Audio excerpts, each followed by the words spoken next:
داد باتورانو کور داد باتورانو کور داد باتورانو کور داد باتورانو کور ساتوی پسرو وینو داد شهیدانو کور داتورانو کور داد باتورانو. Good evening. Today is Friday, November 22nd, 2024.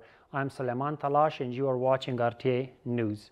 Maulavi Nida Muhammad Nadeem, the Minister of Higher Education, attended the Academic Council of Kandahar University during his official visit to Kandahar province. He listened to the problems and suggestions of the university officials in the Academic Council and assured them of solving the problems. Also, the Minister of Higher Education, in separate meetings, met with the professors of the Faculty of Islamic Culture and Sharia and asked them to pay attention to the intellectual, religious, and moral education, worship, and character of the students.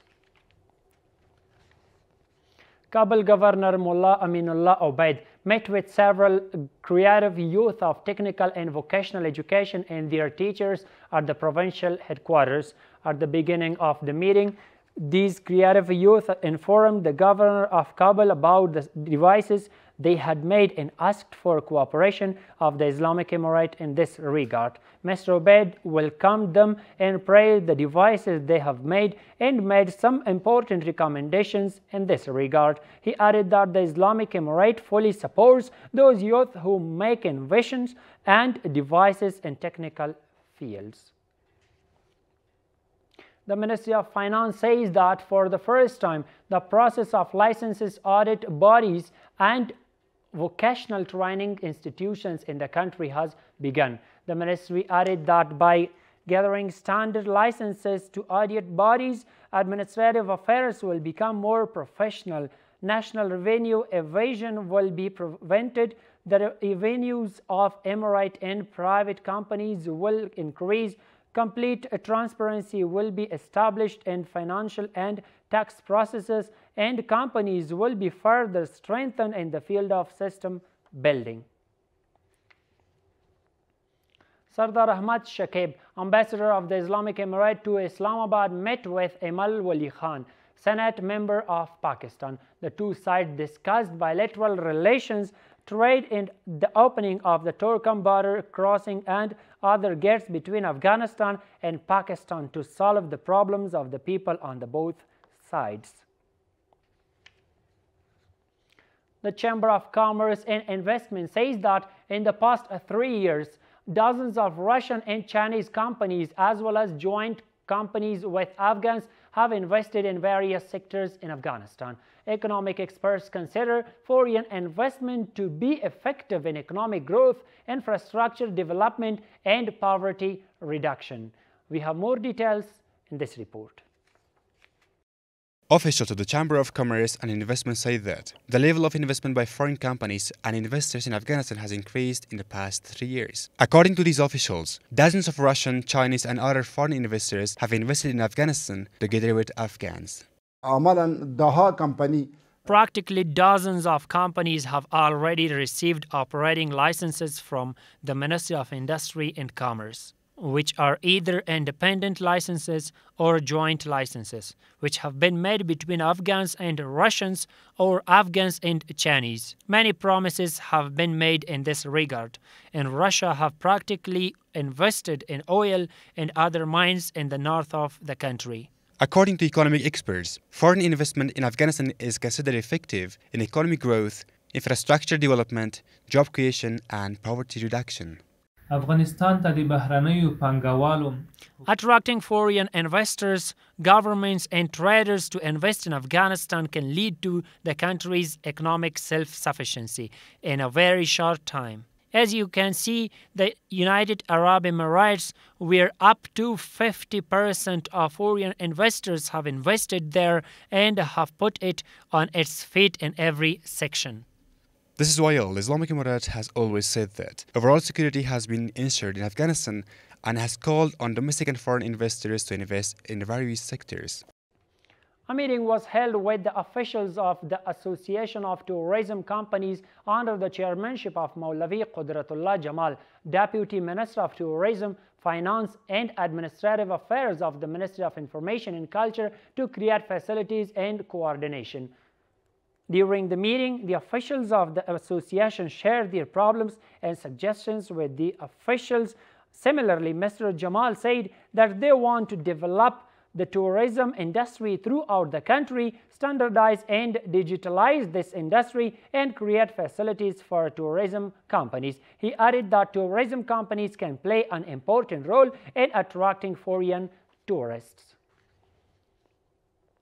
Officials of the Mine Action and Coordination Directorate say that since 2024, around 232 incidents have occurred due to unexploded mines, resulting in 465 deaths and injuries. Officials added that since the past year, 156 kilometers of area in a number of provinces of the country have been cleared of unexploded mines. Let's see more in this report. After severe wars and unrest, the land of Afghanistan is still under the threat of mines, and every year, many citizens lose their lives or become disabled. Officials of the Mine Action and Coordination Directorate of the National Disaster Preparedness Agency say that mines have been in the territory of Afghanistan since past wars and still threaten the lives of Afghans.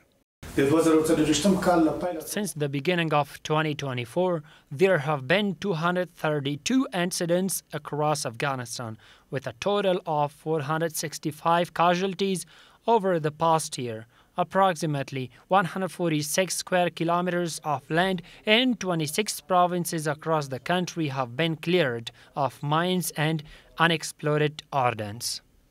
According to him, as a result of continuous surveys and investigation of this department, since 2022, about 79 kilometers of land has been contaminated with mines.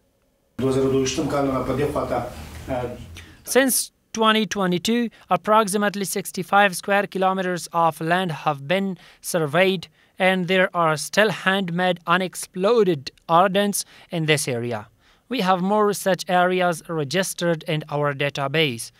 It might be approximately 79 square kilometers of land that contains handmade mines. Since the beginning of 2024, we have cleared approximately 34 square kilometers of this area. At the same time, a number of citizens say that the country is currently in a state of complete security and are calling on the officials of the Islamic Emirate to increase efforts to eliminate the remaining mines. In the past few years, there has been a lot of war in Kunduz city, and there are many mines in our villages and many other areas, which are a threat to the lives of children and others. We want the government to take action in this regard, to clear these areas from mines and unexploded ordnance. According to officials, most of the remaining mines are located in Maidan Wardak, Ghazni, Zabul, Kandahar, Helmand, Paktia, Khost, Logar and eastern provinces, and this department is trying to increase its surveys to prevent and neutralize them. And for this purpose, it has great achievements in the field of public awareness in the country. 60 Mujahideen graduated from the Abdullah bin Omar 1st Infantry Brigade of the 201st Khalid bin Walid Corps in a series of ceremonies. The ceremony was attended by the commander of the 5th Battalion, Maulavi Abdul Latif Haqqani, as well as many officials, Mujahideen and personnel. While addressing their graduates, the officials said, "You are the main defenders and guardians of the Islamic government, and it is necessary for you to try, study, and improve yourselves in various professional fields in addition to the computer and telecommunication fields." Meanwhile, the new graduates assured the officials that they will make good use of the professional education they have received during their duties and will make more rapid efforts in these fields. Several tons of food and non-food items were sent to Nimroz province to provide assistance to potential disaster victims. On the instruction of the Director of the National Disaster Preparedness Agency, several tons of food and non-food items were sent to Nimroz province to provide assistance and sympathy to potential disaster victims. This assistance includes 450 bags of flour, 450 bags of rice, and 500 packs of winter clothes. It is plain that this assistance will be distributed to the deserving people by the Nimroz Provincial Disaster Preparedness Agency. And the final one is that 10 people have been arrested in connection with drug trafficking from different provinces of the country. The Deputy Minister of Anti-Narcotics of the Ministry of Interior Affairs said in a statement that suspects were arrested by the anti-narcotics police from Daikundi, Coast, Paktika and Parwan provinces. According to the deputy, a quantity of opium, drug tablets and other narcotic substances were also recovered from the detainees. That's all for tonight. We will be back with more news updates. Thank you so much for watching. Have a good night.